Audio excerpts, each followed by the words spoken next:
Praise the Lord, hallelujah. जय मसीह की। आज के लिए बाइबल का वचन रोमियो 12 उसका 12 अध्याय, जिसमें लिखा है, आशा में आनंदित रहो, क्लेश में स्थिर रहो, प्रार्थना में नित्य लगे रहो। इस वाक्य में सबसे पहली बात की गई है, आशा में आनंदित रहो। इसका अर्थ यह है कि आशा में लगे रहो। इसका मतलब यह है कि जब हम अपने जीवन में अच्छे या बुरे समय से गुजरते हैं, तब भी हमें अपनी आशा को बनाए रखना चाहिए। आशा का अर्थ है कि हमें विश्वास रखना चाहिए कि हमारे जीवन में अच्छा समय आएगा। जब हम आशा रखते हैं तो हमारे मन में एक नए प्रकार का आनंद और खुशी बनती है।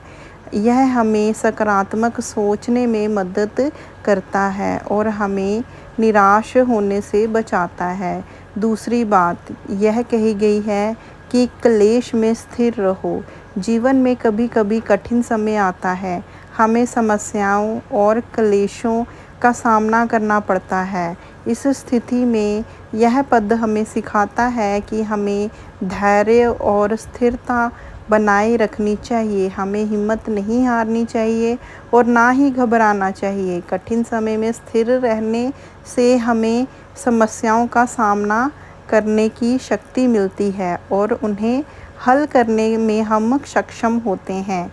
तीसरी बात इसमें इस बाइबल के वाक्य में यह कही गई है कि प्रार्थना में नित्य लगे रहो।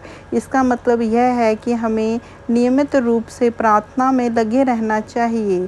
प्रार्थना हमें ईश्वर के साथ जोड़ती है और हमें आंतरिक शक्ति देती है।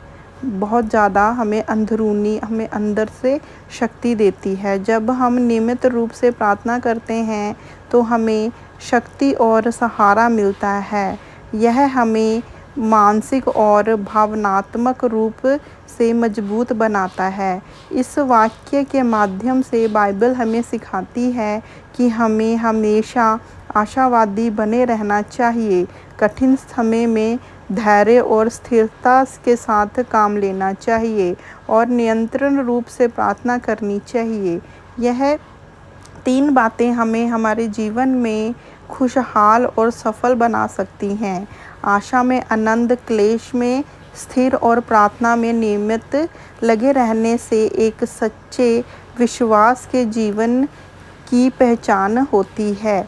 जब हम इन बातों का पालन करते हैं तो हम जीवन की हर चुनौती का सामना करने में सक्षम हो जाते हैं और हमारे जीवन में शक्ति और खुशी बनी रहती है। आज के वचन को हम प्रभु के हाथों में सौंपते हैं। प्रभु वचन सुनाने वाले और सुनने वाले को अपने पवित्र हाथों में लेकर प्रभु उनको आशीष देना। प्रभु यीशु मसीह के नाम से मांगती हूँ, आमीन। प्रभु की स्तुति हो। जय मसीह की। Praise the Lord.